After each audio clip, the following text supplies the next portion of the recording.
Hi friends, welcome to Tasty Town Tamil channel. இன்றைக்கி நம்ம என்ன பார்க்க போகிறோன்னா குட்டி கருவாடு தொக்கு.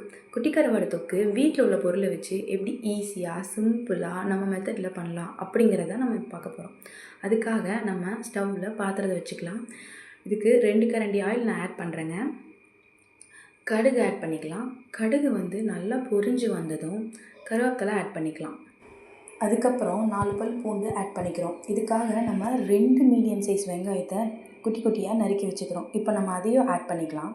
2 மீடியம் சைஸ் வெங்காயம் நல்லா வதங்கினதுக்கப்புறம் அது கூடவே நம்ம ஒரு 4 மீடியம் சைஸ் தக்காளியை சின்ன சின்னதாக நறுக்கி வச்சுருக்கோம். இப்போ அதையும் ஆட் பண்ணிக்கலாம். தக்காளி நல்லா வதங்கினோன்னே இஞ்சி பூண்டு பேஸ்ட் ஆட் பண்ணிக்கலாம். இஞ்சி பூண்டு பேஸ்ட்டோட பச்சை வாசனை நல்லா போகணும்.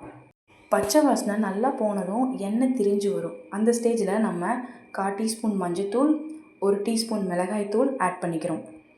நல்லா பச்சை வாசனை போகிற வரைக்கும் நல்லா அதையே கிளறி விடுறோம்.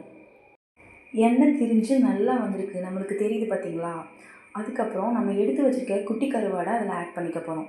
ஆட் பண்ணிவிட்டு நல்லா கிளறி விட போகிறோம். கருவாடு நான் கம்மியாக ஆட் பண்ணியிருக்கேங்க. உங்களுக்கு வேணுங்கிற அளவுக்கு ஆட் பண்ணிக்கோங்க. அதுக்கப்புறம் இந்த கருவாடை நல்லா கிளறி விடுறோம். அடி பிடிச்சிடக்கூடாது, சிம்மில் வச்சுக்கோங்க. சிம்மில் வச்சுட்டு நல்லா கிளறி விட்டுக்கணும். அதுக்கப்புறம் நமக்கு தேவையான அளவுக்கு லைட்டாக தண்ணி தெளித்து விட்டுக்கோங்க. தண்ணி தெளித்து விட்டு நல்லா மூடி வச்சுக்கோங்க. நல்லா மூடி வச்சுட்டு அதுக்கப்புறம் அந்த ஆவிலேயே நல்லா கருவாடு வெந்துருங்க. நம்ம எக்ஸ்ட்ரா தண்ணி ஊற்ற வேண்டாம். அப்புறம் உப்பு டேஸ்ட் பண்ணி பார்த்துட்டு தேவையான அளவு உப்பு ஆட் பண்ணிக்கோங்க. நீங்களும் வீட்டில் இப்படி செஞ்சு பார்த்துட்டு எப்படி இருக்குது அப்படிங்கிறத கமெண்ட்டில் ஷேர் பண்ணிக்கோங்க. இது ஒரு ஈஸியான ரெசிபிங்க. நம்ம எந்த பொருளும் இல்லையே அப்படின்னு சொல்லிட்டு தேடிட்டு இருக்க வேண்டாம்.